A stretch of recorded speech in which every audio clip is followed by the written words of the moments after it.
네, 매주 목요일마다 이제 코인타임으로 이 시간 진행해 보겠습니다. 한 주간 디지털 자산 동향과 더불어서 투자 종목까지 선별해 드리니까요. 기대 많이 해보시면 좋을 것 같습니다. 네, 그럼 매주 목요일 코인 투자를 성공으로 이끌어줄 분이시죠. 부장TV 퍼즈님과 함께합니다. 안녕하세요. 네, 네, 안녕하세요. 앞으로 함께 방송하게 되는데 잘 네, 부탁드리겠습니다. 제가 더 잘 네, 부탁드립니다. 앞으로 퍼즈님 이야기 들으면서 함께 코인 공부 열심히 해보도록 하겠는데요. 네, 그럼 이번 주 첫 번째 질문 만나보겠습니다. 퍼즈님 이번 주 정말 변수가 많았습니다. 특히 지정학적 리스크가 고조가 되면서 글로벌 시장 전반적으로 좀 흔들리는 모습이었는데요. 이번 주 디지털 자산 동향 어떻게 보셨을까요? 네, 해서 디지털 자산의 동향을 보는 몇 가지 지표들이 있는데 네. 제가 좀 준비를 해왔습니다. 그래서 첫 시간이니까 좀 설명을 덧붙여가지고 말씀드리도록 하겠습니다.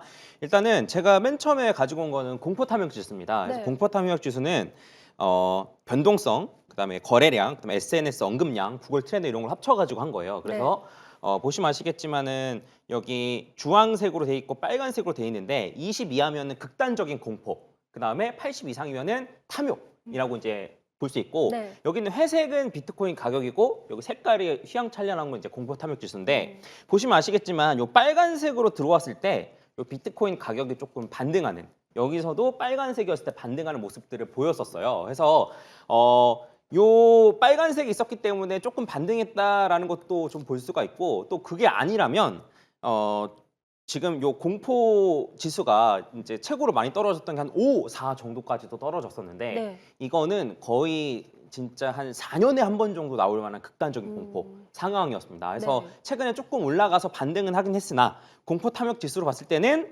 여전히 공포를 벗어나고 있진 않다.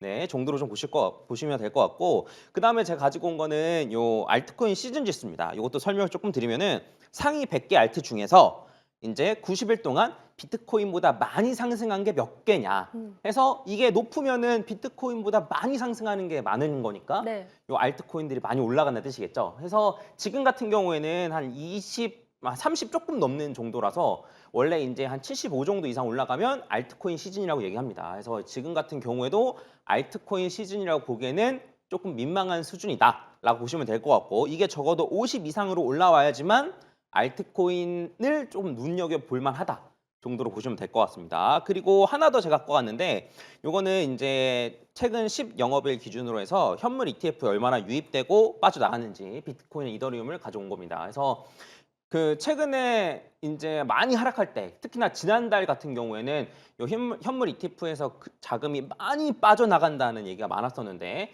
좀 비트코인 보시면 아시겠지만 빨간색이 나간 거고 요 파란색이 들어온 거거든요. 그래서 나가는 유출세는 조금 줄어들고 들어오는 유입세가 좀 많이 늘어났다라고 보시면 될 것 같고 그래서 요걸 종합해서 조금 말씀드리면 극단적인 요 공포 바닥은 조금 벗어났으나 네. 네, 상승 추세로의 전환이라고 보기에는 약간 아쉬움이 있다 정도로 말씀드릴 수 있겠습니다. 네, 정말 이해가 쏙쏙 되게 설명을 잘해 주셨는데요.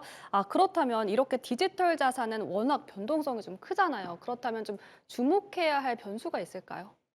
이거는 사실 저만 주장하는 건 아니고 네. 뭐 많은 사람들이 주장을 하는 건데 비트코인이 도대체 어떤 자산인지에 대한 고민을 해보실 필요가 있어요. 네. 근데 나중에 시간이 되면 말씀드리겠지만 저는 비트코인이 사토시가 맨 처음 만들 때부터 그 달러에 반대되는 통화로 만들었다, 반대되는 자산을 만들었다라고 생각을 하거든요. 네. 그래서 실제로 좀 보시면은 요 위에는 비트코인의 가격이고 아래는 달러 인덱스예요. 오, 해서 반대로 가네요. 네, 맞습니다. 그래서 그 요때는 2012년도 그렇고 요때가 2017년, 그다음에 요때 2020년 요때 이제 비트코인이 굉장히 크게 올라갔을 때 달러 인덱스는 보시면 다 하락이에요. 네. 그래서 제가 주요하게 보는 거는 요 달러 인덱스가 아래인 방향으로 움직이느냐. 요게 좀 중요하고 그렇기 때문에 모든 이슈를 요거에 맞춰서 생각하시면 됩니다. 가령 예를 들어서 이란이 이제 지금 미국이랑 이제 전쟁하고 있는데 그러면 유가가 올라가? 유가가 올라가면 물가가 올라가겠네? 물가가 올라가면 금리 인하를 안 할 가능성이 있겠네? 그러면 사실 달러 인덱스 같은 경우 올라가거든요. 그래서 요 달러 인덱스는 주요 6개 통화국 대비해서 달러의 가치거든요. 네. 그래서 미국만 금리 인하를 하면은 달러 인덱스가 떨어지기에 제일 좋아요. 근데 금리 인하가 미뤄지거나 안 하거나 하면은 달러 인덱스가 떨어지지 않는 거죠. 그래서 이런 것과 연결지어서 보시는 게 제일 좋고 다른 지표도 뭐 취업률이나 뭐 이런 것 다 마찬가지고 추가적으로 제가 하나 더 주요하게 보고 있는 거는 그 케빈 허시가 연준 의장으로 지명이 된 이후에 한 번도 인터뷰를 안 했거든요.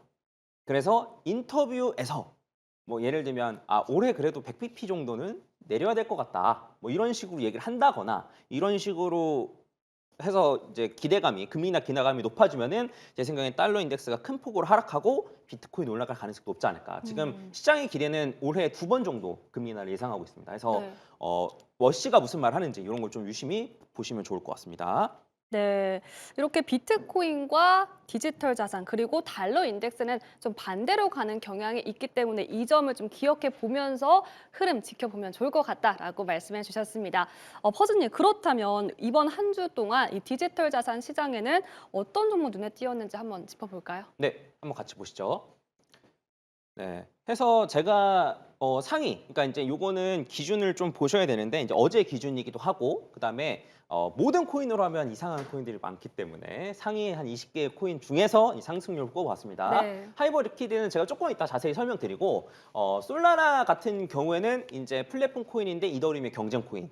해서 비트, 이더, 리플, 솔라나 이런 순 시총이 큽니다. 그다음 비트코인 같은 경우에는 이제 다 아실 테고, 근데 비트코인이 이제 코인 시장에서 가지는 의미를 조금 더 생각하셔야 되는데 네. 전체 코인 시장에서 비트코인 시총의 비중이 60%나 됩니다. 네, 그래서 비트코인 빼면 나머지는 다 합쳐서 40%밖에 안 되는 네. 거예요. 그래서 비트코인은 코인 시장에서 대장주 느낌 정도가 아니고 M7을 다 합친 것만 같은 그 정도의 영향력이 있기 때문에 네. 비트코인의 움직임을 제일 먼저 보셔야 됩니다. 그리고 바이낸스 코인 같은 경우에는 거래소 코인입니다. 바이낸스라는 거래소에 이제 관련된 코인이고 기존 코인과는 다르게 거래소의 요 실적에 좀 영향을 받는 경향이 좀 있고 그다음에 요 마지막은 이더리움 해서 어제 좀 많이 올랐어요. 해서 이더리움도 플랫폼 코인이고 어제 많이 올라서 좀 대부분 좀 이제 상승 한 주간을 봤을 때 상승인데 좀 하이퍼 리퀴드가 좀 유독 많이 오르긴 했습니다. 네. 이렇게 자세하게 5가지 종목 설명해 주셨는데요. 앞서서 말씀해 주셨다시피 하이퍼 리퀴드라는 코인 좀 궁금합니다. 상승률 무려 22%에 달했는데 이 종목 좀 자세히 들여다볼까요? 네, 하이퍼 리퀴드라는 코인이 하이퍼 리퀴드라는 거래소가 있습니다. 네. 그게 덱스라는 거래소인데 덱스는 뭐냐면 탈중앙화 거래소예요. 그래서 아무도 이렇게 뭐 터치할 수 없는 뭐 이제 누가 뭐 땅땅땅 해서 이렇게 되는 게 아닌 그런 네. 거래소인데 그 중동 긴장이 이란 쪽에서 이제 긴장이 있었을 때 다 막혔잖아요. 트럼프가 의도적으로 그때 이제 전쟁을 일으킨 것 같긴 한데 근데 다 막혔을 때 요 덱스 거래소에는 거래 가능했던 거예요. 금, 원유 이런 게 거래가 가능했었어 가지고 그날 기점으로 거래량이 거의 2배 가까이 올라갔습니다. 그리고 요 거래소 특성상 거래가 많이 이루어지면 하이퍼 리퀴드라는 코인을 소각합니다. 그래서 이제 공급량이 줄어든 효과도 있어가지고 어쨌든 좀 올라가게 됐다. 그래서 하이퍼 리퀴드라는 코인 같은 경우에는 사실 시총 안으로 들어온 게 얼마 안 됐거든요. 이제 바깥에 있다가 좀 급등한 코인이어서 제 생각에는 이 거래소가 계속 잘 나갈지나 이런 걸 좀 체크하셔가지고 좀 눈여겨 보시면 제 생각에 좋지 않을까라고 생각합니다. 네, 하이퍼 리퀴드라는 코인에 대해서 자세하게 짚어주셨습니다. 그렇다면 이제 마지막으로 질문 드려볼 텐데요. 이번 한 주 동안 앞으로 좀 주목해볼 만한 디지털 자산 종목 짚어볼까요? 아까 말씀드렸듯이 비트코인이 요 코인 시장에서 가지는 요 영향력이 엄청 큽니다. 네. 그래서 원래 이제 기존의 패턴대로라고 생각을 하면 비트코인이 먼저 올라간 다음에 알트코인이 올라가거든요. 그래서 지금은 솔직히 말씀드리면 알트코인을 볼 때는 아닙니다.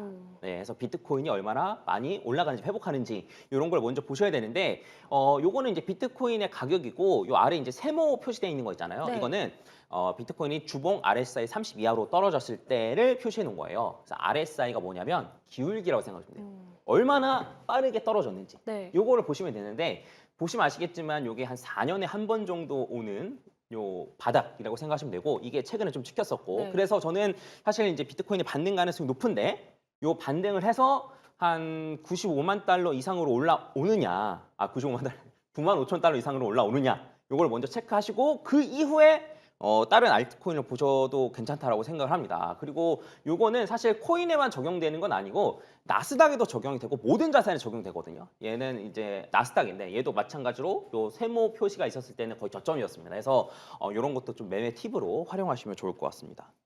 네, 이렇게 코인에 대해서 정말 좀 어려운 게 많았는데 퍼즈님이 너무나도 재밌고 자세하게 설명해 주셔서 좀 이해가 쏙쏙 되는 것 같습니다. 지금 실시간 댓글을 보니까 많은 분들께서 좀 반응이 좋습니다.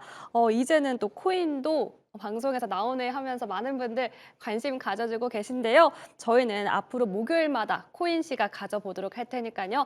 많은 관심 부탁드리겠습니다. 참 댓글에서 멋진 방송이다 이런 댓글도 좀 달리고 있더라고요. 네, 그러면 지금까지 퍼즈님과 함께했습니다. 오늘 말씀 고맙습니다. 네, 감사합니다.